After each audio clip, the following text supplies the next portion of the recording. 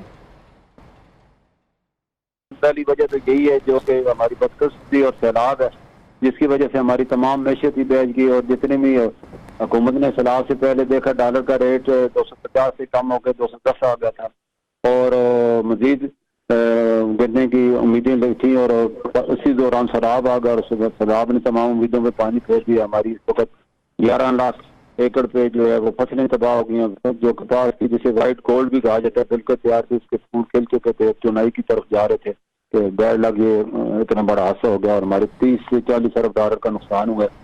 اور حکومت کو امپورٹ لوگوں کو بحال کرنے کے لیے، متاثرین کے لیے، غذا کے لیے، ایون ہمیں پیاز تک اور ٹماٹر تک امپورٹ کرنے، سب پہ ڈیوٹیاں فری کی ہیں، جس کی وجہ سے انٹر میں امپورٹڈ لسنگ کا زور بڑھ گیا اور بہت زیادہ امپورٹ ہو رہی ہے، اور اس کے ساتھ ایکسپورٹ بالکل رک گئی ہے۔ جو ہماری کپاس ایکسپورٹ ہونی تھی، یا جو چاول یا گندم یا باقی چیزوں کی بھی امیدیں اب دم توڑ چکی ہیں، کہ پتہ نہیں کتنی اپنی پوری بھی ہوتی ہیں، یہ زیادہ منگوانی پڑیں گی۔ بہت شکریہ ملک بوستان صاحب آپ کے وقت کے لیے۔ اور ابھی آٹے کی قیمتوں کی بات کر لیتے ہیں۔ پنجاب حکومت نے 20 کلو سستے آٹے تھیلے کی فراہمی کو بند کر دیا ہے۔ 20 سپتمبر سے سرکاری گندم کا کوٹا 1765 روپے فی من کی بجائے 2300 روپے فی من ملے گی، جس کے بعد 980 روپے میں ملنے والا 20 کلو سستے آٹے کا تھیلا 1515 روپے کا ہو جائے گا۔ آئندہ آنے والے دنوں میں روٹی 20 روپے اور نان 30 روپے ہونے کا خدشہ ہے۔ مزید صورتحال جان لیتے ہیں، لاہور سے ہمارے نمائندے اشرف مہتاب ہمارے ساتھ ہیں۔ اشرف، اپڈیٹ کیجیے گا۔ جی بالکل، جیسا کہ آپ کو معلوم ہے کہ پنجاب حکومت اور سندھ حکومت نے گندم کی نئی جو فصل آنی ہے اس کی پہلے سے ہی قیمت کا تعین کر دیا ہے، یعنی کہ بہت ارلی ابھی تو جو کھیت ہے اس کے اندر چاول کی فصل لگی ہے، وہ کٹنی ہے، اس کے بعد گندم لگائی جائے گی، پھر وہ جا کے پکے گی، پھر آئے گی۔ اس کا نقصان یہ ہوا ہے کہ جیسے یہ قیمت کا اعلان کیا ہے، جن لوگوں کے پاس مارکیٹ کے اندر گندم موجود تھی انہوں نے اس کی قیمت بڑھا دی ہے۔ 2200 روپے فی من والی گندم جو پنجاب کے اندر بک رہی تھی سرکاری ریٹ کے اوپر، وہ پہلے ہی مہنگی تھی، اب وہ 3400 روپے من سے بھی تجاوز کر چکی ہے۔ اب اس سے اندازہ لگا لیں کہ 1200 روپے من فی گندم میں قیمت میں اضافہ ہوگا تو اس کا حال کیا ہوگا۔ تو یہی وجہ ہے کہ آج کل جو آٹا ہے وہ سستا آٹا جو سپلائی بھی بند کر دی گورنمنٹ نے، اور فلور مل کو جو ہے 20 ستمبر تک انہوں نے کہا جی آپ کو کوٹا ملے گا سستا، اس کے بعد اس میں 535 روپے اضافہ کر دیا جائے گا گندم کے اندر، تو پھر اتنا ہی اضافہ اس کے اندر آٹے کے اندر بھی ہوگا۔ تو جو سستا آٹا 980 روپے میں ملتا تھا وہ نہیں ملے گا، اب بھی نہیں مل رہا۔ اب اس لیے نہیں مل رہا کہ چونکہ پتہ چل گیا لوگوں کو کہ گندم کی قیمت بڑھ گئی ہے، اور اسی وجہ سے انہوں نے جو سستا آٹا تھا وہ چھپا لیا ہے، اور یا دوسرے لفظوں میں کہہ لیں کہ وہ تھیلے سے نکال کے ہرے تھیلے سے اس کو کلو کے حساب سے بیچ رہے ہیں، یا پھر لوگ جو اپنا جو تھیلا جو 20 کلو والا بنا کے بیچ رہے ہیں۔ تو اس وجہ سے بازار کے اندر جو 980 والا آٹا تھیلا تھا 20 کلو کا، وہ اب 2100 روپے میں بھی دستیاب ہے، اور کہیں پہ یہ بھی دستیاب نہیں ہے۔ تو اتنی مہنگائی جو غریب کے اوپر ہوئی ہے، اس سے یقینی بات اس کی مالی حالت پہ اثر پڑے گا، اور جو بازار کے اندر گندم جو ہے وہ 34 روپے فی من ہو گئی ہے، اس کی وجہ سے چکی مالکان نے بھی قیمت میں اضافہ کر دیا ہے، اور اس وقت جو 100 روپے کلو والا چکی کے اوپر آٹا ملتا تھا اب وہ 110 اور 120 روپے میں بھی نہیں مل رہا، یا اس سے زیادہ قیمت پہ لوگ لینے پہ مجبور ہیں۔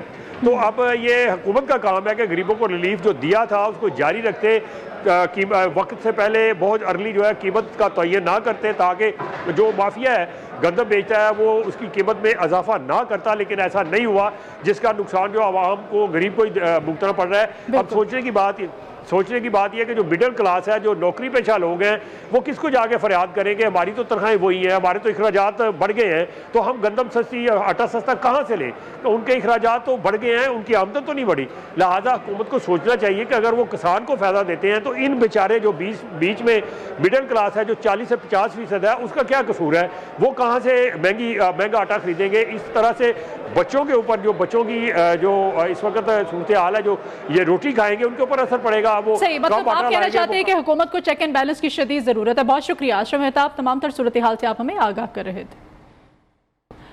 ابھی آپ کو بتائیں کہ وزیر اعظم شہباز شریف اور روسی صدر ولادیمیر پوٹن کی سمرقند میں ملاقات ہوئی ہے۔ اس ملاقات میں دو طرفہ تعلقات کے فروغ پر تبادلہ خیال کیا گیا۔ وزیر اعظم شہباز شریف شنگھائی تعاون تنظیم کے سربراہ اجلاس کے سلسلے میں ازبکستان میں موجود ہیں۔ وزیر اعظم شہباز شریف 2 روزہ دورے میں کئی دیگر رہنماؤں سے ملاقاتیں بھی کریں گے۔